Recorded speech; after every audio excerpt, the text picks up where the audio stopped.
बातमी मान्सूनची। कोकणात मान्सून पूर्व पाऊस चांगलाच कोसळतोय।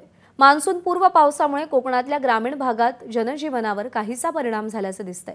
दरम्यान अंदमानात दाखल झालेला मान्सून पुढच्या 2 दिवसात अरबी समुद्रामध्ये दाखल होईल असा अंदाज भारतीय हवामान विभागाने व्यक्त केलाय। याचा आढावा घेतलाय अमोल मोरे यांनी।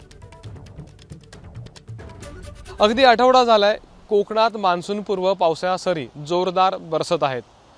वादळी वाऱ्यासह विजांचा कडकडाट आणि ढगांचा गडगडाट यासह हा पाऊस बरसतोय आणि त्यामुळे ग्रामीण भागात काही ठिकाणी जनजीवन जे आहे ते विस्कळीत झालेलं आपल्याला दिसून येतंय। अगदी ग्रामीण भागामध्ये विजेचा लपंडाव सध्या सुरू आहे। काही ठिकाणी 4 ते 5 दिवसांपासून वीज गायब असल्याचं चित्र देखील आहे। अगदी वादळी वाऱ्यासह पाऊस होतो आणि परिणामी काही ठिकाणी घरांचं शेतीचं नुकसान मोठ्या प्रमाणावर देखील झालेलं दिसून येत आहे। याचा फटका स्वाभाविकपणे शेवटच्या टप्प्यामध्ये जो हापूस आंबा आहे कोकणातलं प्रमुख पीक त्याला बसलेला आहे। काही ठिकाणी ज्या केळीच्या बागा आहेत किंवा बागायती शेती जी करण्यात आलेली आहे इतर पिकांची किंवा इतर फळांची त्याला देखील याचा फटका बसलेला आहे। सध्याच्या घडीला मान्सूनची जर परिस्थिती बघितली तर मान्सून अंदमानमध्ये दाखल झालेला आहे आणि त्याच्या पुढच्या वाटचालीसाठी पोषक वातावरण असल्याचा अंदाज भारतीय हवामान विभागाने व्यक्त केलेला आहे आणि पुढच्या 2 दिवसांमध्ये हा मान्सून अरबी समुद्रामध्ये दाखल होईल असा अंदाज देखील भारतीय हवामान विभागाने व्यक्त केलेला आहे।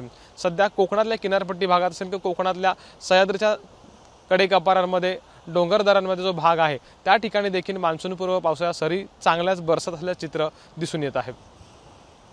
कॅमेरामॅन महबूब शेखसह अमोल मोरे, एबीपी माझा, रत्नागिरी। एबीपी माझा, उघडा डोळे बघा नीट।